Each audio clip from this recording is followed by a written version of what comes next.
우리 그 사람이 모이는 곳에는 환영받는 사람이 있고요. 마음을 조마조마하게 해서 불편한 사람이 있어요. 그죠? 모이면. 저 사람 오면 좀 불편하다. 이 사람은 환영받는다. 근데 그리스도인으로 여러분들이, 저와 여러분들이 살아갈 때 우리가 주변에 화평을 만드는 사람이에요? 아니면 우리가 가면 항상 문제가 생겨요? 시끄러워져요? 한번 생각해 보세요. 내가 있는 곳에 지금까지 살면서 내가 있는 곳에는 화평하게 했는가? 아니면 좀 뭔가 시끄러운 일들이 많았는가? 한번 생각해 볼 때 우리 자신이 어떤 사람인지를 볼 수 있겠죠? 오늘 성경 본문은 감탄문이죠. 감탄문을 살려서 해석을 하면 복되도다 화평하는 사람들아 하나님의 아들이라 일컬음을 받을 것이다 이렇게 해석할 수 있어요. 복되다가 먼저 앞에 올 수 있다 했죠?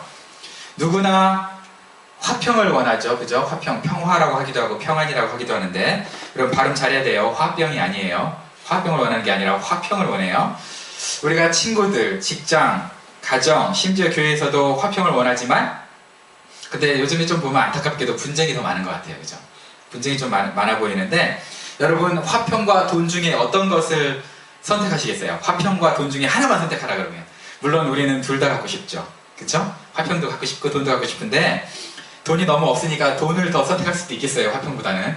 화평은 나중에 만들어 가자 이러면서 아예 돈을 먼저 선택할 수도 있는데 성경은 뭐라 그러냐면 마른 떡 한 조각만 있고도 화목하는 것이 제육, 제육은 뭐냐면 이제 고기를 말해요. 옛날에는 육선이라 그랬어요. 그래서 고기 육자에 고기 선자를 썼나봐요. 육선이라 그랬는데 고기가 집에 가득하고도 다투는 것보다 나으니라 라고 얘기하고 있어요.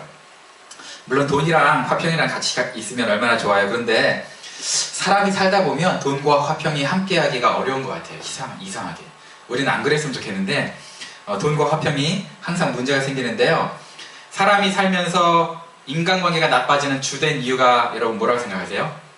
돈이래요. 네, 그러니까 화평과 돈은 적대적인 관계인 것 같아요. 함께 손을 잡기가 어려운 것 같아요. 지난 3000년간, 그러니까 지금부터 3000년 전부터 계산을 했나봐요. 역사 기록이 가능한가 보죠? 근데 3300번의 전쟁이 있었대요. 3000년간. 그러니까 1년에 한 번씩 전쟁이 있었다는 거죠. 뭘 근거로 했는지는 잘 모르겠어요. 기준이 모호해요. 근데 기록을 뒤져봤을 때 그래도 전쟁이 있었다는 것을 기록을 찾아봤을 때는 나타난다면 그 기록을 근거로 했던 것 같아요. 그러니까 뭐 그냥 조그만 민족 간의 싸움, 역사의 기록이 안 나와 있는 거 이런 건 제외하고 우리가 추적할 수 있는 모든 전쟁 기록을 찾아봤던 것 같아요. 2014년에 세계 기아 인구수가, 그러니까 이제 못 먹는 굶어 죽기 바로 일보 직전에 우리 기아 인구수가 8억 5천만 명이래요. 심각하죠, 그죠? 8억 5천만 명. 그리고 난민은 2014년이에요. 그러니까 작년에 더 많이 늘었죠, 시리아 사태 때문에. 난민은 지금 6천만 명이에요. 합치면 대략 9억이 넘는 사람들이에요. 전 세계적으로 1년간 지출되는 군사 비용이 1조 5천억 달러래요. 되게 많죠. 1조 5천억 만져보지도 못해요. 세보지도 못해요. 근데 이 군사 비용만 없애도요, 이 9억 명이 넘는 난민과 기아에 시달리는 영혼들에게 1년에 1,700불 정도를 지원할 수 있대요. 1년에. 한 사람당. 근데 재밌는 건 뭐냐면 5년 동안 세계 그 기아 대책 기구하고 유엔에서 운영하는 데도 있고 뭐 되게 많잖아요. 그거 중에 규모가 큰 곳이 5개 군대가 되는데 5개 군대가 군대란다. 5개 단체가 그 1년에 5대 자선단체가 1년에 모은 총 액수가 발음 이렇게 하는데 오늘 150억 달러래요. 그러니까 정확하게 얼마예요? 1%예요. 전 세계가 군비로 사용하는 돈의 1%예요. 지구에 핵폭탄이 몇 개 있는지 아세요, 여러분? 핵폭탄이 23,000개가 있대요, 세상에. 엄청 많죠. 더 있을 것 같아요. 북한 애들이 좀 숨겨가지고. 핵폭탄이 23,000개인데 이거 가지고 지구를 없애면 50번이나 없앨 수 있답니다. 아예 그냥 먼지로. 핵폭탄은 50번이나 없앨 수 있어요. 여러분, 막대한 돈이 지금 어디에 쓰이고 있는 거예요? 전쟁 준비에 쓰이고 있는 거죠. 화평이 아니라. 그죠? 그러니까 돈과 화평은 그만큼 좀 같이 가는 게 아닌가 봐요. 안 그랬으면 좋겠는데. 그죠? 안 그랬으면 좋겠는데 그런 게 아닌가 봐요. 우리 화평에 대해서 예수님은 우리에게 너희가 할 수 있거든 화평하라고 명령을 하셨어요. 성경 구절이 되게 많이 있어요. 자, 눈여겨보세요. 모든 사람으로 더불어 화평함과 거룩함을 좇으라. 이것이 없이는 아무도 주를 보지 못하리라. 화평케 하는 자들은 화평으로 심어 의의 열매를 거두느니라. 화평을 얘기하고 있고요. 또 악에서 떠나 선을 행하고 화평을 구하여 이를 쫓으라 그랬어요. 할 수 있거든 너희로서는 모든 사람으로 더불어 평화하라. 그리고 또 사도 바울은 평안에 매는 줄로 성령의 하나 되게 하신 것을 힘써 지키라 그랬어요. 힘써 할 수 있으면. 예수님도 우리 예배드리기 전에 너희가 화평에 대해 사람이 기억나면 어떻게 하라 그랬어요? 예물을 먼저 두고 먼저 평화를 한 다음에 다시 돌아와서 예배를 드리라고 했잖아요. 여기 사도 바울이 말했던 힘써 지키라의 힘써 지키라 이 단어는요, 스푸다조, 이렇게 되게 어렵죠. 스푸다조라고 했는데 스프를 더 달라는 얘기가 아니에요. 라면 스프를. 네, 웃자 반영인데 스푸다조라고 하는데요. 이게 뭐냐면 글라디에이터 아시죠? 그죠? 글라디에이터가 출전하기 전에, 자기 목숨 걸고 출전하기 전에 글라디에이터를 훈련시켰던 조교가 하는 말이래요. 스푸다조 이렇게 얘기하는 거예요. 그러면 그게 무슨 뜻이냐? 죽던지 아니면 이기고 살아오든지 둘 중에 하나의 상황이 끝난 다음에 보자 이런 뜻이에요. 그러니까 죽으면 어떻게 하는 거예요? 조교가 그 시체를 거두잖아요.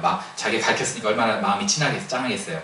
걔를 이렇게 거두든지 그때 보든지 아니면 살아와서 나랑 하이파이브 하면서 보든지 둘 중에 하나다. 그러니까 목숨 걸어라 그런 뜻이죠. 그죠? 근데 그 단어, 똑같은 단어를 어디에 썼다고요? 화평을 힘써 지키라. 그러니까 목숨 걸고 화평을 이루어야 된다 라고 얘기하고 있어요. 여러분, 하나님께서 우리를 예수 그리스도의 보혈로 새로운 피조물로 만들었다는 성경 구절 아시죠? 외우셨죠? 고린도후서 5장 17절에 그런즉 누구든지 그리스도 안에 있으면 새로운 피조물이라.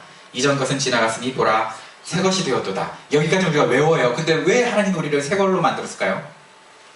여기 보면 새로운 피조물로 만든 이유가 직분과 말씀을 주세요. 무슨 직분과 말씀이요? 화목하게 하는 직분과. 결국은 그 직분과 말씀을 주셔서 우리를 뭘로 만들어요? 사신이라고 번역하는 것보다 대사가 나을 것 같아요. 그죠? 사신, 대사.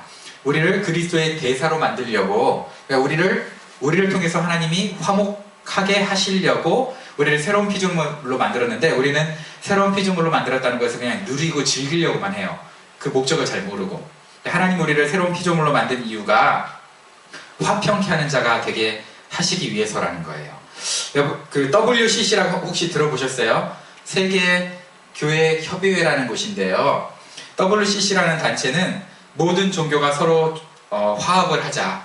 너나 나나 다 똑같은 종교 아니냐. 서로 다양함을 인정하면서 화합하자.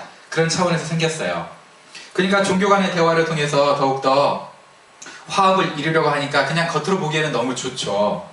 그쵸? 근데 거듭난 그리스도인들은요, 이걸 되게 싫어해요. 막 딴지 걸어. 엄청 막 싫어해요. 그래서 같이 안 해요. 그러니까 이 사람들이 뭐라 그래? 야, 니네들은 화평을 그렇게 부르짖으면서 동참을 안 하는 주제에 무슨 화평이냐. 너희 너무 독선적이다. 라고 얘기를 해요. 여러분, 심지어 여러분 인터넷에서 이단들이 기독교인 그렇게 공격하는 거 한번 보세요. 야, 니네는 사랑 얘기하면서 왜 도대체 우리를 미워하냐? 사랑하지 않느냐? 이단들이 막 그래요. 또 니네들은 화평 얘기하면서 왜 우리랑 화목하려고 하지 않느냐? 우리를 인정해달라. 너희와 동일한 교단으로 인정해달라. 막 이러면서 그 신 XX가 요즘 그렇게 하고 있어요. 근데 기독교인들이 거기에 반응을 해요? 안 하죠. 그러면서 반응도 안 하면서 맨날 강대상에서는 사랑과 설교를 얘기를 하고 있어요. 그죠? 그러니 이 사람들이 볼 때는 우리가 굉장히 이기적인 사람이고 말도 안 되는 설교하는 위선자로 보일 거예요. 왜 이런 일이 발생하느냐? 이 사람들이 생각하는 화평과 기독교 전통에서 말하는 화평의 개념이 다르기 때문에 그래요. 우리가 그 화평 그러면 서로 배려하고 갈등이 없는 상태. 그걸 화평이라고 생각할 수도 있어요. 그래서 이제 부처님 오신 날은 이렇게 축하합니다. 아멘. 이러고 또 크리스마스에는 메리 크리스마스, 관세음보살 이런다고. 어떤 권사님이 대표 기도를 하도 안 하다가 한번 이제 기도를 했대요. 기도를 했는데 예수님의 이름으로 기도합니다. 아멘 이래야 되잖아요.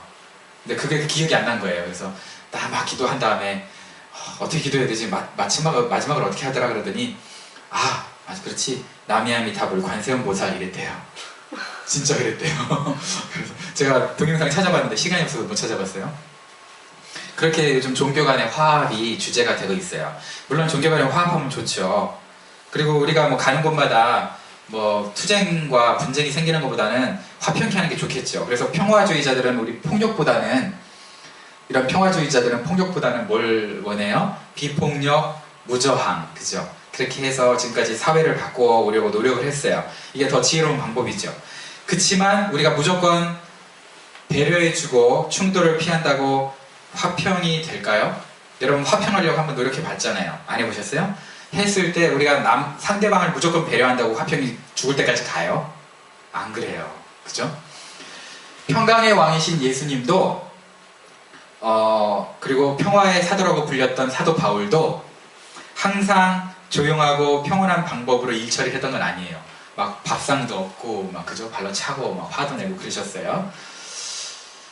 예수님과 바울도 우리가 기대하지 않았던 모습으로 평강을 지켜오셨어요.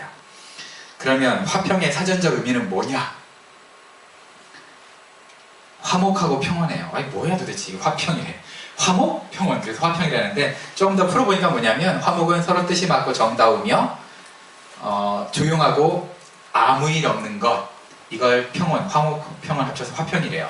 그러니까 그냥 세상이 말하는 거는 그냥 좋은 게 좋은 거죠, 그죠?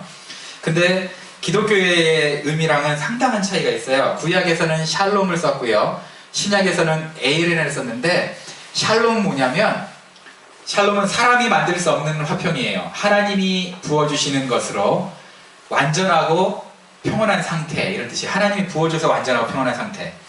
에이레는 조금 더 어려워요. 뭐냐면 고난과 어려움을 이겨낸 사람이 받는 안식이에요. 고난과 어려움을 통과하지 않으면 에이레네가 아니라는 거예요. 이거 어렵죠, 그죠? 그러면 우리는 그냥 화평, 평안 이러면 아무 일도 없어야 되겠는데, 고난과 역경을 이겨낸 사람이 누리는 안식이라니까 고난과 역경이 반드시 있어야 되는 거예요. 그 에이레네를 누리기 위해서는. 이게 성경적으로는 좀 다른 개념이 있어요. 우리가 어떤 단체의 공익을 위해서 앞장서거나 뜻을 조정하거나 이렇게 분쟁을 조정하기 위해서 화평케 하기 위해서 일하는 사람들은 굉장히 소중한 사람이죠. 나쁜 사람이 아니죠. 저게 당연히 좋은 사람들이죠. 근데 성경은 저런 차원의 화평을 얘기하고 있는 게 아니에요. 화평은 여러분 잘 알다시피 성령의 9가지 열매 중에 하나예요. 근데 성경적인 화평을 이루려면 먼저 해야 될 게 하나 있어요. 여기 그림에 힌트가 있어요. 뭐죠? 둘이 화평하기 위해서는 누가 먼저 화평을 해야 돼요? 예수님과 먼저, 하나님과 먼저 화평을 해야 돼요. 근데 이 하나님과 먼저 화평을 이루지 않은 상태에서 화평을 하려고 하면 될까요? 안 될까요? 안 돼요. 그래서 성경에서 예수님을 평강의 왕이라고 얘기하고 있어요. 예수님은 평강의 왕이다. 들어보셨죠? 이사야서에서 얘기하고 있고요. 또 예수님을 뭐라 그러냐면 우리의 화평이다. 너와 나의 화평이 누구라고요? 너와 나의 화평이 서로 의가 맞는 게 아니라 예수님이 너랑 나랑 화평이라는 거예요. 세상에. 이해가 잘 안 가죠? 동의가 잘 안 되시겠죠? 그러나 성경은 그렇게 얘기하고 있습니다. 무슨 얘기냐? 내가 먼저 하나님과 화평을 이루지 않으면, 내가 반드시 먼저 평안을 이루어야 될 그분과 화평을 이루지 않은 상태에서 도대체 누구랑 화평을 이루겠다는 거냐? 이런 그 얘기예요. 여러분 뭐 사랑을 강조하는, 제가 막 사랑을 강조하면서 우리 가족을 막 맨날 때리고 이러면 아이고 지나 잘하지 그럴 거 아니에요. 그죠? 마찬가지로 화평을 얘기하는 너가 야 먼저 화평을 이루어야 될 하나님과 화평이 없는데 너나 잘하세요 이렇게 얘기할 수 있는 거 아니에요. 마찬가지라는 거예요. 그래서 화평은 누구한테 온다고요? 하나님으로부터 온다고요. 그래서 시편에 어떤 말씀이 있냐면 화평의 근원이 누구냐? 하나님이라는 뜻인데, 하나님의 긍휼과 진리가 같이 만나고 하나님의 의와 평화가 서로 입맞추어야 화평이 이루어진다는 거예요. 그러니까 화평은 내가 먼저 하나님과 어떻게 돼야 돼요? 화목해야 돼. 하나님과 평안을 누려야 돼. 그래야만 화평이 이루어진다는 거예요.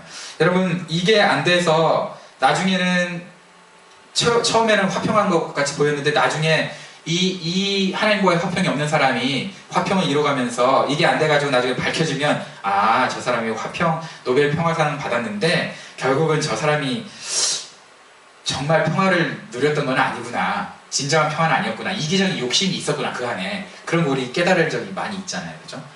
그런 게 많이 있어요. 예를 많이 들 수 있는데 지금은 이제 이거 공중파로 유튜브에 올라가기 때문에 헛소리를 제가 안 해야 되니까 최대한.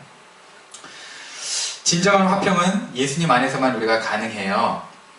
예수님 안에서, 예수님 밖에서 문을 두드리고 있죠. 야, 너 내가 들어가야 너랑 화평할 수 있는데 하면서 해요. 예수님을 근데 우리가 전하는 게 그럼 화평이라고 볼 수 있겠죠? 그런 차원에서 다른 사람에게 예수님 먼저 전해야 되겠잖아요. 근데 문제는 뭐냐? 우리가 전도할 때 분란 생겨요, 안 생겨요? 생기죠. 그러면 아니, 말도 안 돼. 예수님을 전하는 게 화평이라면 예수님 전하면 분란 생기잖아요. 라고 우리가 예수님을 전하는 게 화평이라는 말에 동의하기가 쉽지가 않을 거예요. 그런데 우리 한번 이렇게 생각해 보세요. 너랑 나랑 지금은 이 땅에서는 화평해요. 그리고 이 화평이 유지되면서 유효하죠. 언제까지? 너랑 나랑 죽을 때까지는 유효하겠죠. 그렇지만 죽은 다음엔 뭐예요? 천국에서는 그 화평이 없을 거 아니에요. 나는 화평을 누리겠지만 이 사람이 예수님 모른다면 화평이 없을 거 아니에요. 그럼 이 땅에서만 유효한 화평이라면, 천국에서는 소망이 없는 화평이라면 그게 정말 진정한 화평일까요? 뒤통수 친 거 아닐까요? 그냥 좋은 게 좋으니까 그래 너는 지옥 가라. 나 60년간 너 봐줄게. 너 배려해줄게. 그리고 그냥 화평을 유지했어. 그리고 나는 천국 갔어. 근데 이 사람은 지옥 갔어. 그러면 천국에서 메롱할 순 없잖아요. 그러니까 정말 진정한 화평이란 뭐예요? 내가 정말 그 사람을 사랑하는 화평이라면 복음을 전해야 되겠죠. 예수님으로 인한 화평이어야 되겠죠. 그래서 예수님 없이는 화평이 없다라는 차원에서 평화주의자들을 향해서 빌리 그레이엄 목사님이 이렇게 얘기했대요. 예수님 없는 평화주의자들, 당신은 아직도 전쟁을 하고 있군요. 전쟁하고 있다는 거예요, 아직도. 평화주의자들한테. 웃기죠? 세상에서 험악한 전쟁이 일어나는 이유가 뭐냐고 메가더 장군한테 병사가 물어봤대요. 장군님, 세상에서 왜 이런 전쟁이 일어나요? 했더니 메가더 장군이 뭐라 그랬냐면 인간이 죄인이기 때문이다 했대요. 인간이 죄인이니까 전쟁이 일어난대요. 그러면 전쟁을 종식시키려면 뭘 먼저 해결해야 돼요? 이분의 말에 의하면 죄의 문제를 먼저 해결해야 돼요. 죄를 해결해야 평화가 생긴다는 거예요. 우리 인류는 죄로 물들어서 1년에 한 번 걸로 지금까지 3000년간 전쟁을 해왔대요. 근데 이거를 화평케 했던 사람들은요, 하나님의 아들들이라고 별명이 붙여졌었던 사람들에 의해서 그나마 화평이 유지되어 왔었어요. 지금까지 그렇게 돼 왔었어요. 근데 고민해 봅시다. 우리가 이건 좀 이따가 봐야 되는데, 화평을 위해서 노력하면 정말 잘 안 돼요. 나는 화평하려고 하는데 그 사람 무조건 비유 맞춘다고 화평한 것도 아니고, 천성적으로 여러분 남을 칭찬하기가 편해요? 남 뒷담화 가기가 편해요? 네, 저는 아직까지도 목사인데도 이건 남을 칭찬하려고 하는데도요, 칭찬보다 뒷담화 가려는 게 막 불쑥불쑥 올라올 때가 있어요. 근데 유언비어와 거짓말을 퍼뜨리려는 습성이 우리의 죄된 본성 같아요. 근데 이걸 이겨내고 그 사람을 칭찬하고 이간질을 막아보려고 최선을 다해서 두 사람을 화평하게 하려고 해도요, 그렇게 했다고 쳐요. 근데 나중에 보면 또 싸우고 있어요. 그렇게 해드렸다고 했는데 왜 그랬을까요? 보니까 두 분 사이에 정말 누구를 두고 화평해야 되냐면 예수님을 두고 화평을 해야 되거든요. 근데 예수님이 없으니까 결국은 화평이 무너지더라고요. 성경에 그래서 뭐라고 얘기하고 있냐면 너희 안에 소금을 두고 서로 화목하라 그랬어요. 소금은 누구를 얘기할까요? 예수님을 의미하는 거죠. 변하지 않는. 예수님을 두고 화목하지 않으면 화목이 안 된다는 거예요. 그러니까 예수님이 없으니까 조금만 자기가 화가 나고 성질이 나면 자기 성질 부리면서 화평을 깨는 거죠. 이건 뭐냐면 평화라는 제목의 그림이에요. 이 짙은 먹구름이 있고요. 그 다음에 거대한 폭풍우가 몰아치고 그 폭풍에 힘들어하는 배까지 있어요. 그리고 그 바다 위에 바위산이 있는데 바위산 중턱쯤에 이렇게 어미 비둘기가 품 안에 새끼 비둘기를 이렇게 품고 있는 평화로운 모습을 그린 그림이에요. 이 그림의 제목이 뭘까요? 평화예요. 이 그림의 제목이 평화, 화평. 평화인데 딱 보니까 너무 좋은 그림 같아가지고 제가 왜 이런 실제 그림은 없나? 왜 이런 그림만 돌아다니지 하면서 인터넷에 조회해봤더니요, 원작은 로빈스의 평안이라는 글이 있었고요. 그리고 극적 효과를 위해서 누군가가 이거를 각색했어요. 이런 식으로 다시. 아이씨, 그래서 너무 실망했어요. 각색이나 실망했어요. 그래서 원작을 제가 이제 찾아보니까 원작은 뭐냐면 거대한 폭포가 쏟아지는데 벼랑 한쪽에 조그만 틈이 있는데 거기에 그 로빈새라는 새가 둥지를 틀고 있어요. 그러면서 뭘 하고 있냐면 로빈새가 자기 알을 품고 있어요. 이런 알이 이런 색깔이래요. 재밌죠? 로빈새 알이. 로빈새가 알을 품고 있는데 조금만 바람이 불어도 이 로빈새가 중심을 잃고 떨어져서 그 폭포에 휩쓸려가지고 죽을 수도 있음에도 불구하고 로빈새는 알을 품고 있으면서 그 눈동자에는 전혀 미동도 없고요, 공포도 없고 불안하지도 않고 평안했다 라는 거예요. 근데 그것도 그 예화도요, 실제 또 그림이 없어. 그러니까 둘 다 만들어진 예화 같아요, 제가 봐도. 근데 누가 만들었는지 모르지만 여러분 그 차이점 알겠어요? 내용에? 하나는 부모, 비둘기, 엄마 비둘기의 평안함을 누리는 새끼 비둘기들을 평안하다 라고 얘기했고요. 다른 하나는 소중한 알을, 자식들을 품는 어머니의 심장이 평안하다 라고 얘기했어요. 차이점 아시겠어요? 어떤 평안이 더 클 것 같아요? 아기 비둘기가 갖고 있는 평안이 클까요? 아기를 지키는 평안이 더 클까요? 잘 모르겠어요. 근데 아기 비둘기가 이 엄마가 능력에 한계가 있다는 것을 모르니까 지금 폭풍우보다 엄마 품이 크다니까 지금 안 쫄고 있는 거지. 이거 확 날아갈지도 모른다고 생각하면, 진실을 알게 되면 불안해지겠죠. 그러면 엄마 입장에서는 어떨까요? 이 로빈새, 자기가 지금 애들을 지키고 있으니까 다행히 마음이 평안하겠지만 자기도 중심을 잃고 아이들을 더 이상 지킬 수 없는 상황이 되면 그 평안도 사라지겠죠. 그죠? 어떤 평안이 더 큰지는 모르겠지만 어쨌든 평안의 강조점이 달라요. 평안의 강조점이 달라요. 여러분들은 어떤 평안을 원하세요? 성경은요, 두 가지 평안을 다 여러분에게 주고 있어요. 불꽃 같은 눈동자로 우리를 지키시고요, 하나님께서. 또한 여러분 심장 안에 흔들리지 않는 평안의 근원이 되는 예수님의 십자가를 우리한테 주시는 거예요. 화평이라는 단어가 헬라어에는요, 화평하게 하는 자라는 단어가 헬라어로는 에이레노 포이오스라고 그래요. 여기 있네. 에이레노 포이오스, 지금 쓴 거. 이게 명사형이 있고 동사형인데 재밌는 건 성경에 딱 2번만 썼어요.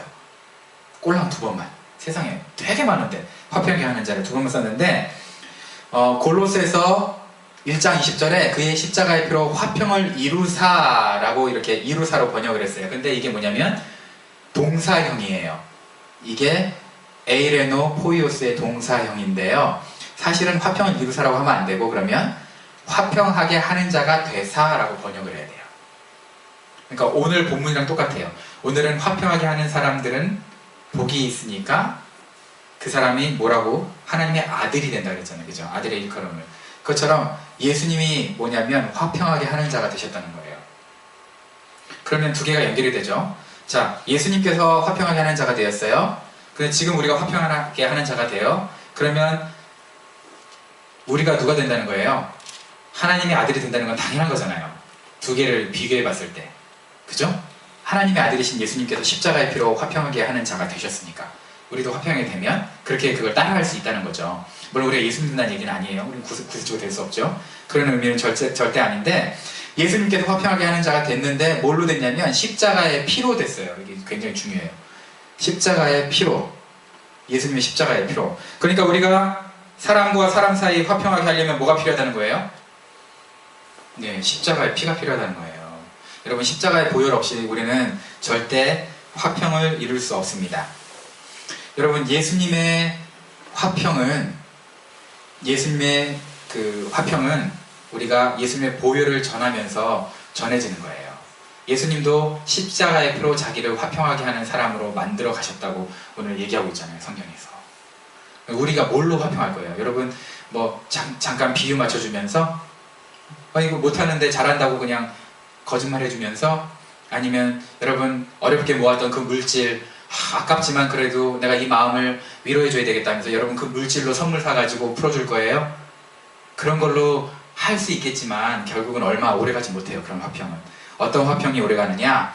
예수님의 보혈만 오래간다는 거예요. 예수님의 보혈로 이룬 화평이 오래간다는 거예요. 여러분, 예수님의 평강은요, 이건 안 보셔도 돼요. 이제는 험악한 십자가도 못 빼앗았어요. 예수님의 보혈은. 예수님이 얼마나 평강하셨냐면 십자가를 앞에 두시고도 제자들이 발을 씻겼어요. 발을 씻기는 제자들이 다 자기를 배신하고 도망갈 걸 아세요. 그런데도 평안하면서 발을 씻길 수가 있어요. 여러분, 우리는 어떨 때 평안해요? 뭐 제가 보니까 장학금 탔을 때 엄청 평안했더라고요. 제가 보니까. 그리고 뭐 다음 달 렌트비가 좀 있을 때 평안하겠죠. 근데 여러분, 우리는 돈만 좀 없어도 불안해져요. 계획했던 일이 내 마음대로 안 돼도 평안이 사라져요. 근데 예수님의 평안은요, 그 모든 환경을 압도하셨어요. 그 예수님의 평안이 흘렀던 보혈, 그 보혈, 예수님의 보혈. 예수님이 몸에 평안이 흘렀다면 그 피 속에도 평안이 흘렀겠죠. 그죠? 근데 그 보혈이 우리 안에 흐르는 거예요, 사실은. 십자가를 통해서. 우리 안에 그 평안의 보혈이 흘러야 돼요. 그래야 그 보혈을 다른 사람에게도 전해줄 수 있겠죠. 여러분, 화평하게 하는 자, 오늘 본문에 나와 있던 화평하게 하는 자라는 것을 우리가 아마 화목제물로 비유할 수 있을 것 같아요. 화목제물이 뭔지 아시죠? 화목제물은 레위기에 의하면 화평을 이루기 위해서 두 사이의 화평을 이루기 위해서 대신 희생당하는 화목제물이에요. 근데 화목제물의 특징이 뭔지 아세요? 흠이 없어야 돼. 흠이 있으면 화목제물이 안 돼. A와 B 사이의 화목제물로 드려지려면 흠이 없어야 되고요. 흠이 없어야 두 사람 사이의 죄를 대신할 수가 있어요. 그래서 이 화목제물은 완전히 내장까지 다 갈기갈기 찢어져서 번제로 드려지죠. 근데 이 화목제를 어디서 드렸냐면 이스라엘에 산이 두 개 있어요. 축복을 의미하는 그리심 산이 있고요. 그리고 저주를 선포하는 에발산이 있는데 어디서 이 화목제물이 드려질까요? 에발산에서 드려져요. 화목제물이. 저주를 선포하는 산에서 드려져. 무슨 얘기냐? 모든 저주를 대신하는 것이 화목제물이라는 거예요. 예수님이 모든 저주를 대신하는 거예요. 자, 그럼 우리가 화목하게 하는, 화평케 하는 자가 되기 위해서는 우리도 어떻게 살아야 된다는 걸까요? 화목제물처럼 살아야 된다는 거예요. 그러면 그 얘기는 두 가지예요. 첫 번째, 너는 순결해야 된다. 죄가 없어야 된다. 그리고 두 번째, 남의 죄를 네가 담당해야 된다. 그게 화목제물이에요. 내가 죄가 없고 남의 죄를 담당해야 그게 화목제물인데, 여러분 죄가 없는데 다른 사람 죄 이렇게 담당하는 거 쉬워요, 어려워요? 어렵죠. 얼마나 억울해요. 내가 죄 없는데 내가 덤탱이 써야 된다는 게 얼마나 어려워요. 짜증나잖아요. 근데 우리 예수님을 생각해야 돼. 예수님이 이 세상에서 가장 억울하신 분이죠. 엄밀하게 따지면 죄를 지은 게 있어요, 잘못하신 게 있어요. 뭐 하나 잘못하신 게 있다면 하나님이신데 성육신 하신 거가 잘못하셨겠지. 왜 그러셨어 도대체? 그죠? 유일한 잘못이라면 하나님이신 그분이 성육신 하신 거밖에 없겠죠. 근데 그 예수님께서 얼마나 억울하게 돌아가셨습니까? 이 세상 모든 사람이 억울하다고 하는 거 다 합쳐도 예수님의 억울을 따라갈 수가 없을걸요? 근데 그 예수님이 그 모든 것을 담당하셨기 때문에 저와 여러분들이 하나님과 화평을 누리고 있는 거예요. 예수님이 화목제물이 되셨기 때문에. 그러면 우리가 그렇게 다른 사람들 사이에서 화평을 이루려면 아까 전에 말씀드렸던 것처럼 첫 번째는 우리가 죄가 없어야 돼. 의로워야 돼. 여러분, 죄 있으면서 뒤통수 까이고 욕먹고 이거는 여러분 죄가 있었으니까 죄값 담당하는 거죠, 사실. 근데 죄가 없음에도 여러분 뒤통수 까이고 그러면 기뻐하세요. 그러면 화목제물 역할을 할 수 있는 거야. 억울해하지 마세요. 예수님이 가장 억울하셨어요. 우리가 화평케 하기 위해서는 화목제물답게 거룩해야 돼요. 그리고 두 번째는 뭐 해야 돼요? 억울함을 이겨내고 남의 죄를 내가 덤탱이 써야 돼. 그래야 된대요. 그게 쉬워요. 말이 쉽지 뭐. 전 설교하는 제가 쉽겠어요. 저도 어렵죠. 그러나 그 모든 것을 우리가 노력하면 하나님이 되게 해주세요. 물론 우리 노력만으로 되는 거 아니에요. 영적인 건 노력만으로 되는 거 아니라고 말씀드렸죠. 근데 노력 없이도 안 돼요. 그죠? 왜냐하면 노력만으로 됐으면 우리가 그 노력으로 된 줄 알고 하나님 앞에 자랑할 거거든요. 내가 노력으로 이렇게 했어요 라고 자랑할 거거든. 하나님의 은혜인데. 근데 노력 없이 또 줘버려봐. 그럼 어떻게 할 것 같아요? 여러분, 노력 안 했는데 뭘 받았어 봐요. 여러분, 그 소중함을 알아요?